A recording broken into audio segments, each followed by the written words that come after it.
¿Qué tal amigos? Que tu día se llene de alegría. En esta ocasión vamos a tratar la historia del ordenador personal, la pelea entre Apple y Microsoft, Bill Gates versus Steve Jobs, una historia de envidia, ira, avaricia, soberbia y traición, que paradójicamente también conlleva cierta reconciliación. Para eso nos guiaremos de la historia de los piratas del Valle de Silicio, Pirates of Silicon Valley, puesto que simplifica la historia de forma sencilla.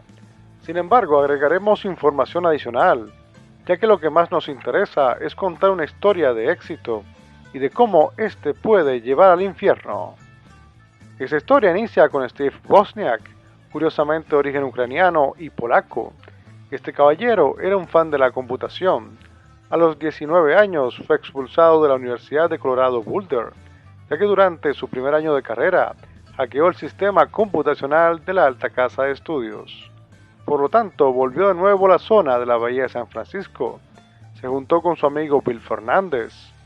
Entonces, agarraron unas tarjetas agujereadas, una pantalla, un teclado, unos cuantos transistores e hicieron un prototipo del ordenador personal, al que llamaron Cream Soda, como su bebida favorita.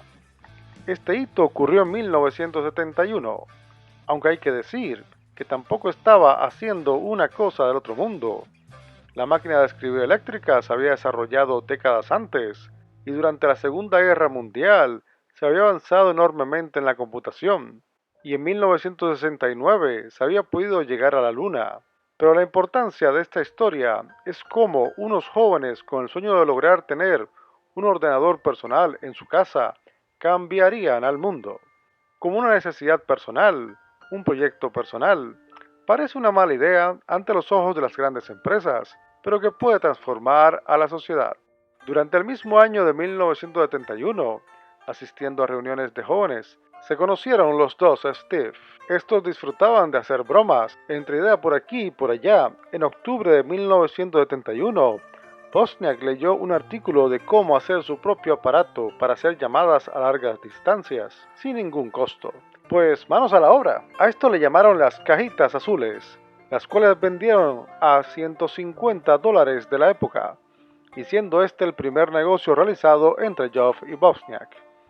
Es decir, es como si dos amigos se pusieran de acuerdo en vender helados y salieran juntos a desarrollar la idea. Un aspecto que vale resaltar es que debido a que eran jóvenes, simplemente lo tomaron como un proyecto personal. ¿Cuántas ideas se han ido por el caño debido a que los implicados no son capaces de ponerse de acuerdo? Para 1973, Steve Jobs trabajaba para Atari. Le fue encargado el diseño del circuito impreso para el juego Breakout. Se le daría una bonificación de $100 por cada chip que lograra reducir del circuito. Jobs entonces llamó a su buen amigo Wozniak, quien logró, mediante el uso de una memoria RAM, el cometido.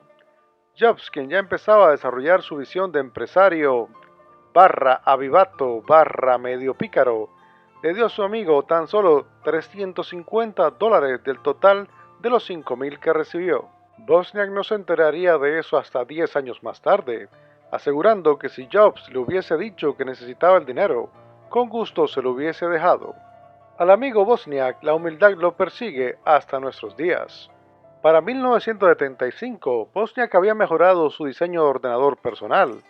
Había desarrollado el hardware, el circuito impreso y el sistema operativo, ofreciéndoselo a la empresa donde trabajaba, la famosa célebre HP. Sin embargo, a pesar de tener un genio en su empresa, ¿saben lo que hizo HP?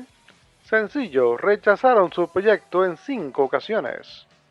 Jobs, viendo el futuro empresarial que tenía el invento de su amigo, lo convenció de fundar su propia empresa. Sin embargo, Wozniak consideraba que él debía de serle leal a su empresa HP, ya que le habían dado una gran oportunidad a pesar de ser tan joven.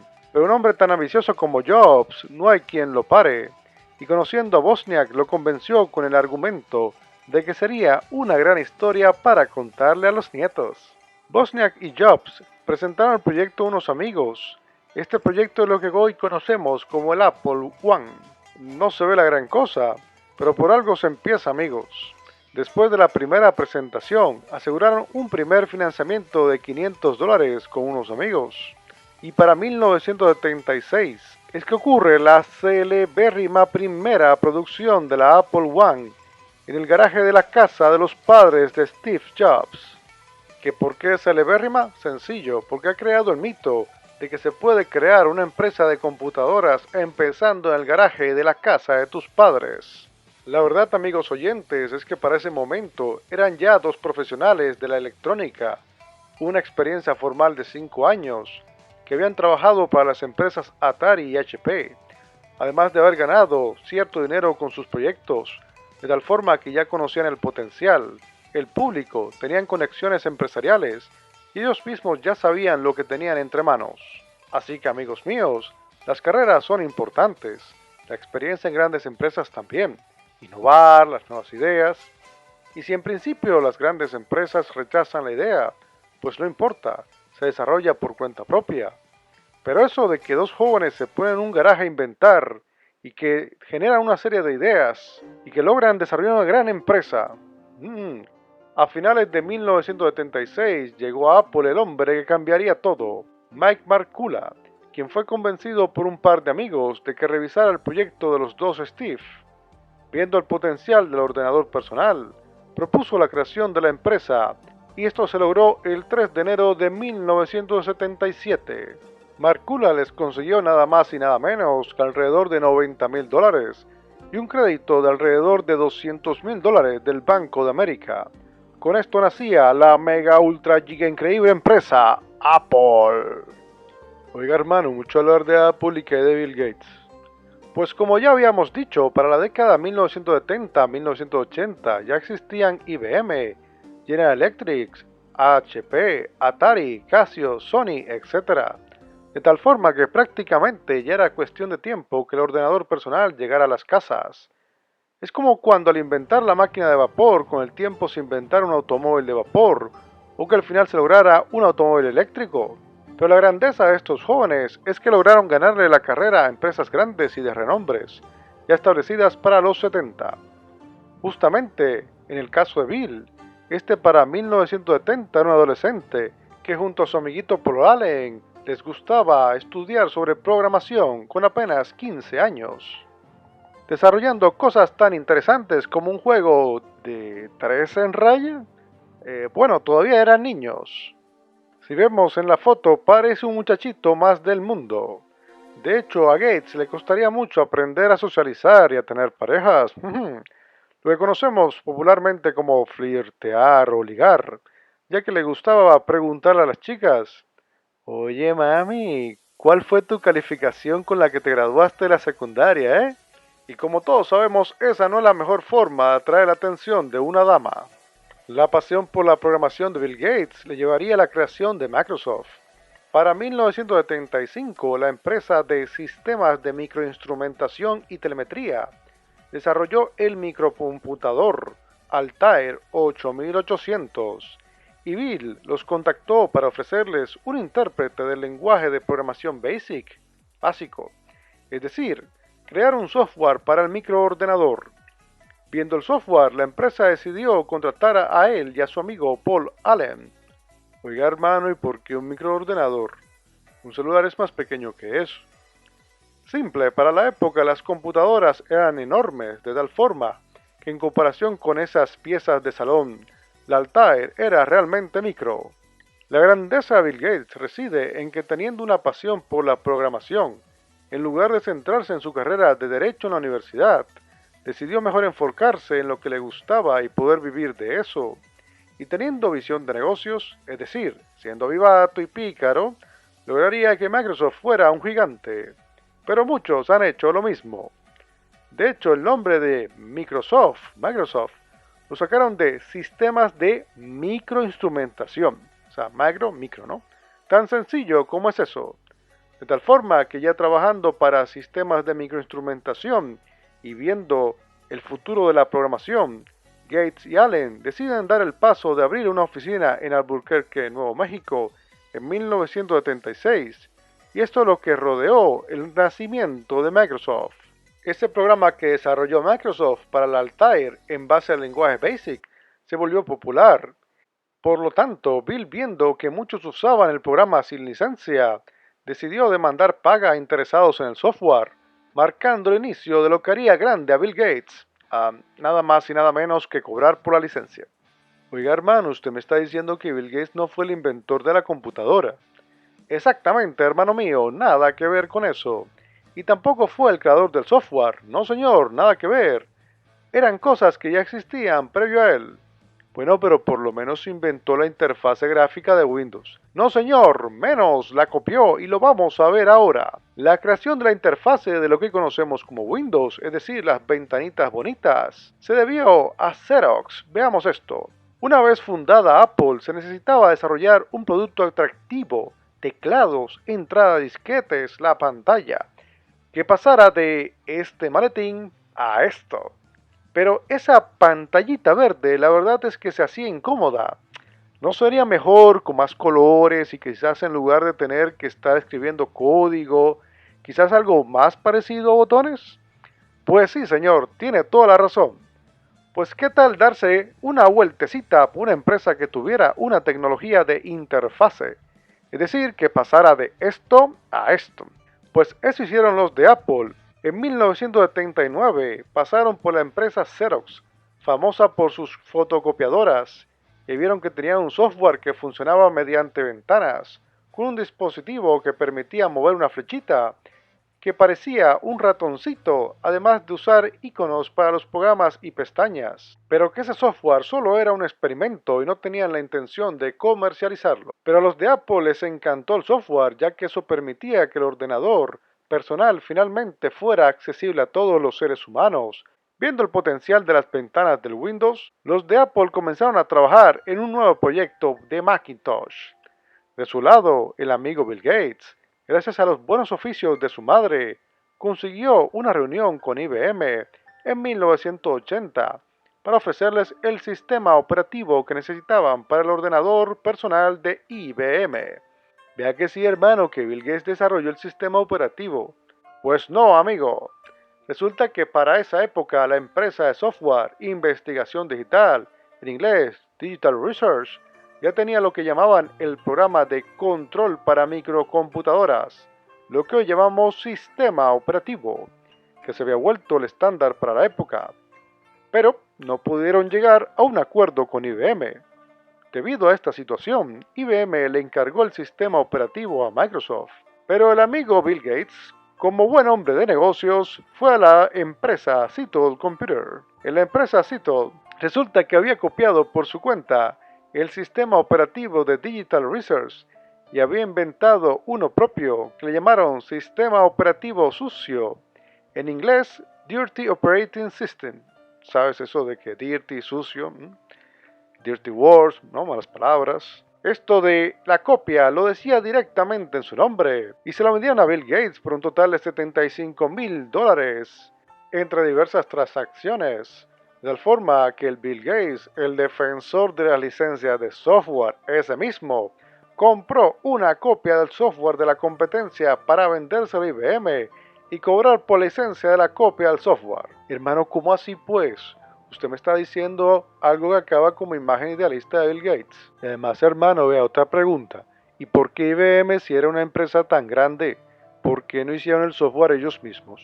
Si podían mandar a la gente a la luna, pues eso era súper fácil, ¿no? Pues aunque suene difícil, IBM para 1980 ya tenía como empresa casi 100 años, si empezamos a contar desde la patente de la escala de computación de 1885. Ellos tenían como principal cliente al gobierno de Estados Unidos, habían logrado los viajes lunares, de tal forma que hacer una computadora personal para las familias era visto como un negocillo de poca monta que no valía la experiencia corporativa.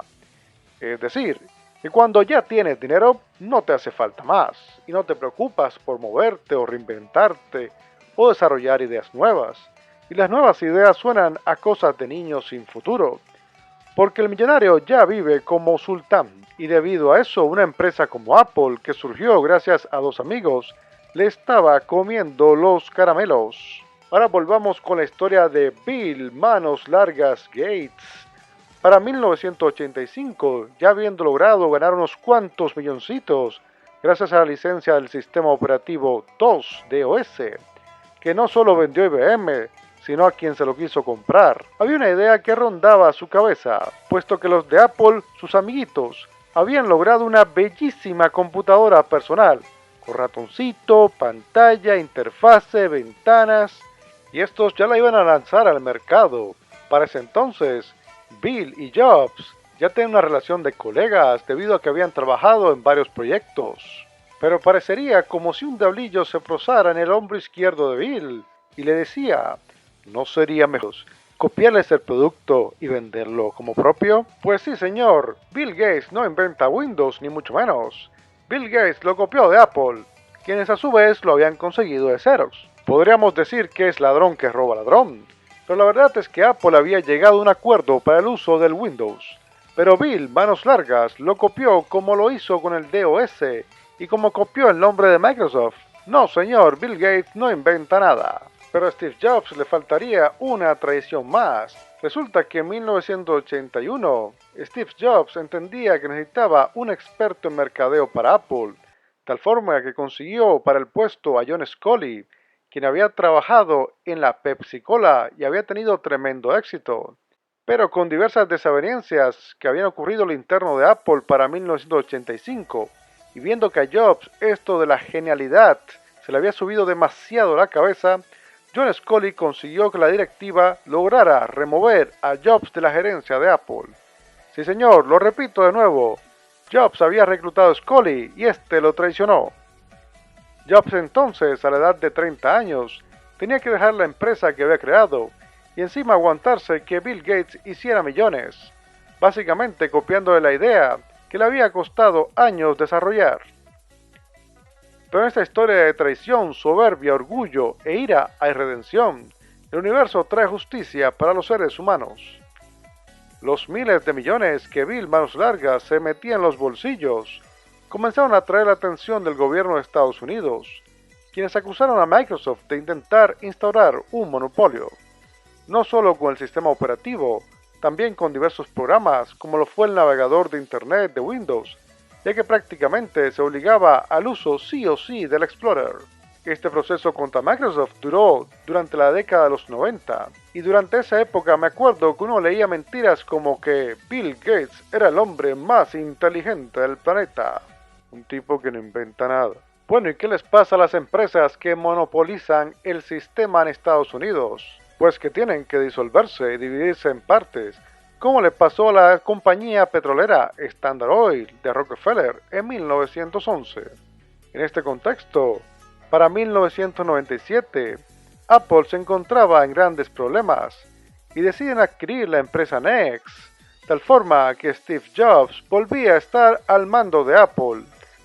En 1985, al retirarse de Apple, Steve Jobs había fundado esta empresa, y durante este tiempo la empresa se había vuelto famosa gracias a sus servicios de animación por ordenador. El retorno de Steve Jobs a Apple después de 12 años marca una de las resurrecciones empresariales más espectaculares de todos los tiempos, porque no solo Jobs volvía a estar al mando de Apple, sino que logró un acuerdo con Bill Gates el mismo año para lograr un aporte de Microsoft por 150 milloncitos de dólares que salvó a Apple de la bancarrota. Y de esta forma, Bill Gates evitaría la monopolización del mercado de las computadoras, y esto le ayudaría a librarse de la persecución del gobierno de Estados Unidos. La película Piratas del Valle del Silicio, Pirates of Silicon Valley, termina en 1997. Sin embargo, veamos el final real. El destino le sonreía nuevamente a Jobs, que se marcaría un éxito tras otro, con la invención del iPod en el 2001 y luego con la del iPhone en el 2007, logrando así la soñada idea de un ordenador personal y que éste estuviera al alcance de todos, que es lo que hemos logrado gracias a los teléfonos inteligentes. La vida te sube y te baja, pero con constancia todo se logra. A pesar de todo esto, la suerte no le sonreiría para siempre, ya que fallecería de un cáncer en el 2011. Pero el hecho de haber revolucionado el mercado de la computación personal, y luego marcarse un segundo hito en toda regla con el iPhone, le permite pasar a la historia, muy a pesar de que se ha hablado de su mal carácter, su costumbre de maltratar a los empleados, entre otros aspectos. pero se merece su reconocimiento. Tomemos un segundo de silencio en memoria de Steve Jobs.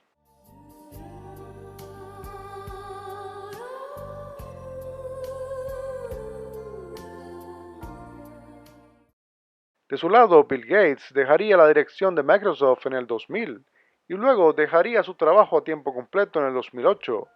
En los últimos años, su imagen se vio muy empañada con el divorcio de Melinda Gates en el 2020, debido a que Bill, pues, parece que le gustaba participar en las fiestas del magnate Jeffrey Epstein, entre otras actividades malsanas. A pesar de que Melinda le aconsejó que se alejara de ese hombre que era malvado, Bill no le hizo caso. En el 2020, Melinda se divorció de Bill y públicamente ha explicado sus razones, lo que ha manchado mucho la imagen de Bill. Ese hombre multimillonario dista ya mucho de aquel chico que alguna vez le gustaba la programación. Y hasta aquí la parte más importante de esta historia, pero tenemos un pequeño bonus extra antes de la conclusión. Resulta que en 1975 Kodak creó la primera cámara digital. Sin embargo, no se comercializó, ya que los altos mandos consideraron que afectaría su negocio. En 1990, Don Strickland volvería a retomar el proyecto, el cual tuvo que desarrollarse en secreto en Japón. Uno de los directores de la empresa viajó a Japón y vio lo que estaba haciendo, de tal manera que el secreto se hizo público. Pero al final nuevamente los jerarcas de Kodak rechazaron el proyecto, ya que consideraban que eso no le dejaría ningún ingreso a la empresa.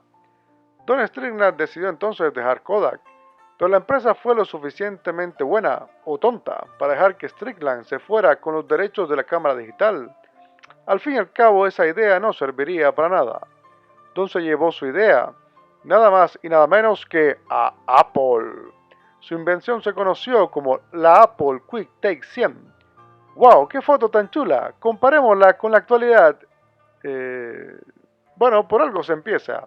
Y la tecnología de la cámara digital permitiría la invención a largo plazo del iPhone. Es decir, IBM, siendo la principal empresa de ordenadores para 1980, no vio venir a Apple y luego el poderío de Microsoft. Y Kodak crearía su enterrador. Y en los dos casos, el de Kodak y el de IBM, eran dos empresas que tenían el poderío de sus mercados, de tal forma que se cerraron a la innovación y a las nuevas tendencias. Un grupo de jóvenes tenía el sueño del ordenador personal y lo consiguieron. En 1997, Gates y Jobs hicieron las paces. De haber logrado trabajar juntos, pues la historia hubiese sido diferente.